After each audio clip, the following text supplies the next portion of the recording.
Emrin e Allahut mëshiruesit mëshirbërësit. Mirësitë e argjerimit. Në porositë e Allahut ka shumë fshehtësi dhe në rregullat e tij ka shumë mençuri, kurse në krijimin e krijesave ka pas qëllime të caktuara.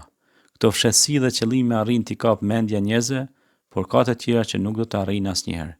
Disa nga këto ne i mësojmë edhe nëpërmjet pejgamberëve dhe librave. Allahu i Madhërisëm shumë bukur na thot ja ju alladhina amanu kutiba alaykumus siyamu kama kutiba alal ladhina min qablikum la'allakum tattaqun surën Bekare ajeti 183. O ju që besuat, agjerimi është bërë obligim, sikur se ishte obligim dhe atyre që ishin para jush, kështu që të bëni të devotshëm. Mirësitë e agjerimit janë të shumta. Agjerimi është mbrojtje nga zjarri i xhehenemit. Agjerimi është buroj që i mbron njerëzit nga zjarri, ka thënë pejgamberi alayhis salatu wassalam. Padyshim, ai që agjeron në rrugën e Zotit, Allahu atë ditë do ta largojë fytyrën e tij nga zjarri për 70 vjet. Agjerimi është rrugë për xhenet. Nëse ai u transmeton nga Ebi Umame radiallahu anhu, i cili ka thënë në një rast pejgamberit alayhis salam: O i dërguari i Zotit, më porosit mua për ndonjë çështje e cila të më shërbej mua te Zoti. Ai tha: duhet të agjerosh, se nuk ka gjë tjetër më të afërt me atë.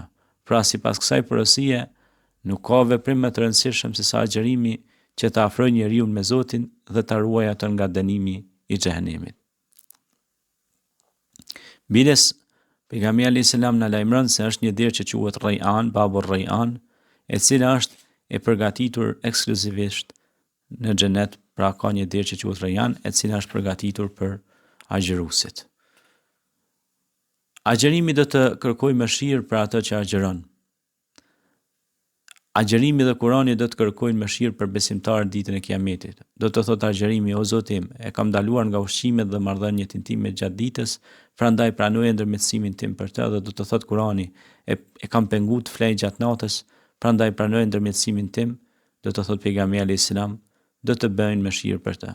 Pra agjerimi në botën tjetër do të jetë diçka lëndore që flet dhe kërkon mëshirë për zotërinë e tij, pa marrë parasysh a është ky agjerim nga farzet apo nafilet. Agjerimi bëhet shkak për faljen e mëkateve, sepse të mirat i fshin veprat e liga, dhe agjerimi padyshim është lumi i të mirave. Për këtë Allahu te barekuhu teala thot në Kur'an: s'ka dyshim se veprat e mira i shlyjnë ato pra që janë të këqija. Surja Hud ajeti 114. Që agjerimi i fshin mëkatet, për këtë dëshmojnë edhe shumë hadithe, ndërto edhe hadithi që transmeton Hudhaifja, në cilin thuhet se pejgamberi ka thënë alayhis salatu wassalam: gabimet që mund të bëjë njeriu në familjen e tij, me pasurinë e tij dhe me fqinjen e tij, i fshin namazi, agjerimi dhe sadakaja. Po ashtu transmetohet në një hadith tjetër që thot: ati që agjeron Ramazanin duke qenë besimtar në Zotin dhe ka dëshirë që ai ta shpërblej, do t'i falen mëkatet e mëparshme.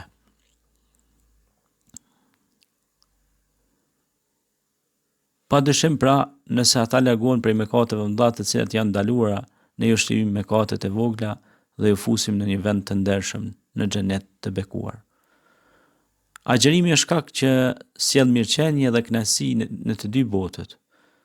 Pejgamberi alayhis salatu wassalam ka thënë: ai që agjeron ka dy gëzime, një kur bën iftar dhe një gëzim kur të takojë Allahun te barekuhu teala.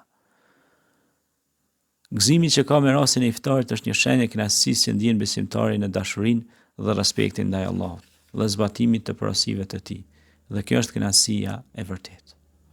Gëzimi në çastin e iftarit vjen nga dy arsye. E para, Allahu e lejoi të hajë të pijë në atë moment, dihet njeriu është i prirë pas të ngrënies dhe të pirit, çka dhe i shton kuptimin të agjëruarit për Zotin në këtë muaj. E dyta, gëzohet që Allahu i mundsoi agjërimin edhe të një dite të këtij muaji të madhërisëm dhe përfundimin e këtij ibadeti. Era e gojës së atij që agjeron është më e dashur për Zotin se sa era e miskut. Pasha atë që në dorën e tij është shpirti i Muhamedit, era e gojës së tij që agjeron, atij që agjeron pra tek Allahu është më e dashur se misku, pra parfumi. Agjerimi ngushton enet e të ushqyerit dhe gjakut njeriu dhe këto janë shumë herë edhe enë të djallit. Për këtë kur dikush agjeron më shumë këtij i paksohen veset e djallit dhe egos. Agjerimi zbut dhe dobëson epshet dhe kërkesat fizike, siç pakson fushën e veprimeve të njeriut nga e keqja. Ai ndikon në ngritjen shpirtërore dhe i mundson agjeruesit të orientohet drejt së mirës. Agjerimi i rikujton besimtarit gjendjen e të uriturve, të shumt në përbot dhe nevojat që kanë fukarejt dhe varfanjakët e jetimet, të cilët ushtrin dorën me të pasurve, në mënyrë që këta agjerues të sensibilizohen dhe të ndihmojnë njerëzve në nevojë që kanë nevojë, pra dhe të sensibilizohen me masën.